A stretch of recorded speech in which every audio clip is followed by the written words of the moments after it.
Jusqu'où un seul homme peut-il entraîner un pays dans l'abîme? Imaginez un instant Friedrich Merz, non pas comme chancelier, mais comme pilote d'un bombardier filant droit vers la catastrophe, sans plan, sans frein.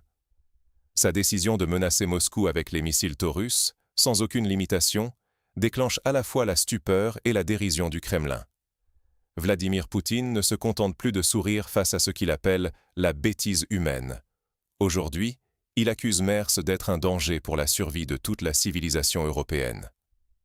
La rhétorique entre Berlin et Moscou atteint un point de rupture. Les mots se transforment en menaces ouvertes. Mais ce qui se joue ici, c'est bien plus que l'ego d'un dirigeant. C'est la paix, la sécurité et l'existence même de l'Allemagne qui sont en jeu. Car derrière ce bluff militaire, c'est tout un peuple qui risque de payer le prix fort. Mais comment en est-on arrivé à ce moment de tous les dangers? Pour comprendre, revenons sur les événements qui ont tout fait basculer. Comment la politique du bluff est-elle devenue la réalité du pouvoir à Berlin?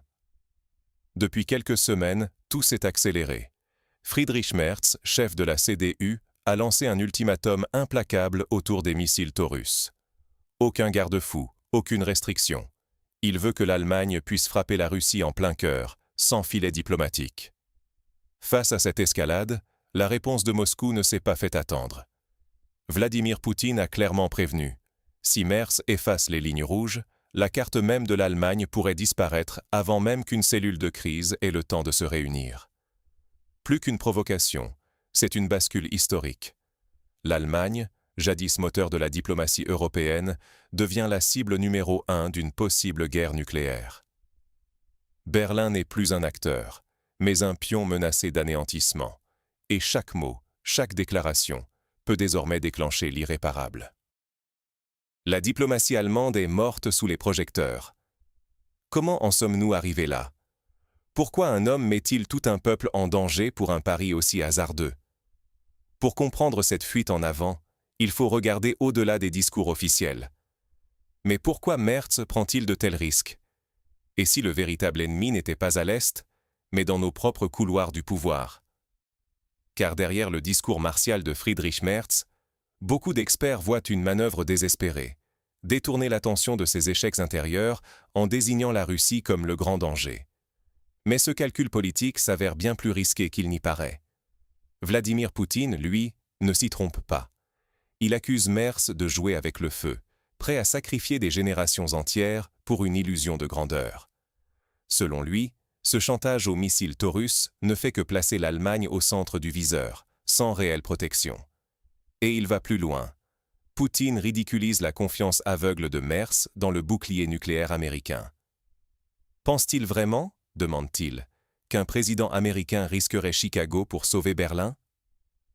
Cette question glaciale expose l'isolement cruel de l'Allemagne, réduite à un simple pion sur l'échiquier géopolitique. Dans les rangs même du Bundestag, la fronde gronde. Alice Weidel, chef de file de l'opposition, accuse Merz de folie pure, de pousser le pays vers une guerre que personne ne souhaite. Ces mots résonnent. Vous faites de l'Allemagne une cible, pendant que nos propres citoyens peinent à payer leurs factures. Ce sentiment d'abandon, des millions d'Allemands le partagent. La réalité est implacable.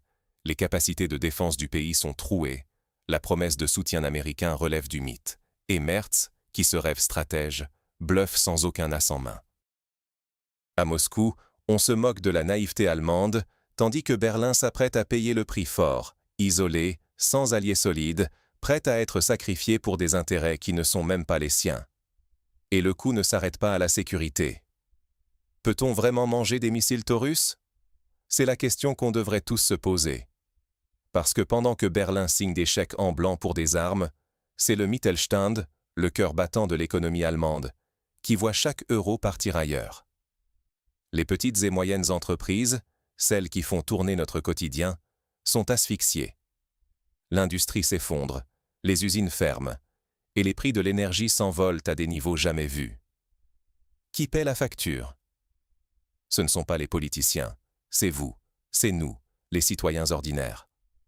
On nous demande de serrer la ceinture, de faire des sacrifices, pendant que la capitale s'offre des jouets militaires à plusieurs milliards. Merz, lui, pratique la politique de la terre brûlée. Il sacrifie la prospérité allemande sur l'autel d'un bluff militaire, sans plan B, sans parachute. Et pendant que la population grelotte dans des appartements mal chauffés parce que l'électricité est devenue un luxe, le chancelier nous explique qu'on ne peut pas manger des missiles, mais qu'il faut absolument en acheter pour préserver une paix qui disparaît sous nos yeux. L'Allemagne, jadis l'atelier du monde, n'est plus qu'un entrepôt de munitions qui s'effrite. On le voit bien. Qui sacrifie son économie pour la guerre perdra au final les deux, la paix et la prospérité. Dans l'hémicycle, la colère monte. Seule Alice Weidel ose briser le silence des vieux partis. Elle accuse Merz de trahir le peuple, de vendre la sécurité et la richesse nationale aux intérêts d'un empire étranger. Pour elle, le chancelier n'est plus au service des Allemands, mais d'un pouvoir extérieur qui transforme le pays en pion et en cible. Face à cette impasse, reste-t-il une alternative? Le vrai courage. Dire non avant qu'il ne soit trop tard. Aujourd'hui, un sursaut s'organise.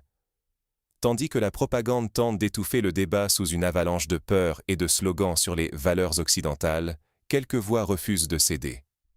Regardez par exemple l'intervention d'Alice Weidel. Elle ose dénoncer la mascarade, rappeler que sacrifier notre sécurité, notre argent et notre industrie sur l'autel d'un bluff militaire n'a rien d'un acte de force. C'est un abandon pur et simple. Elle démontre que résister, ce n'est pas sombrer dans la lâcheté, mais, au contraire, défendre la souveraineté et la paix. Mais la société civile n'est pas en reste.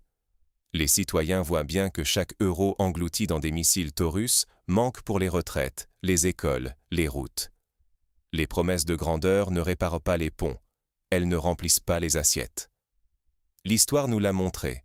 Ceux qui confondent orgueil et responsabilité finissent toujours par tout perdre. C'est pourquoi il est urgent de ne pas laisser la logique de peur dicter nos choix. L'avenir, il est entre les mains de chacun. Refuser la fuite en avant, demander des comptes, c'est aujourd'hui un devoir. Il ne suffit plus de s'indigner ou de débattre sur les réseaux. Seule une action collective, déterminée, peut éviter que l'Allemagne ne devienne l'exemple tragique du XXIe siècle.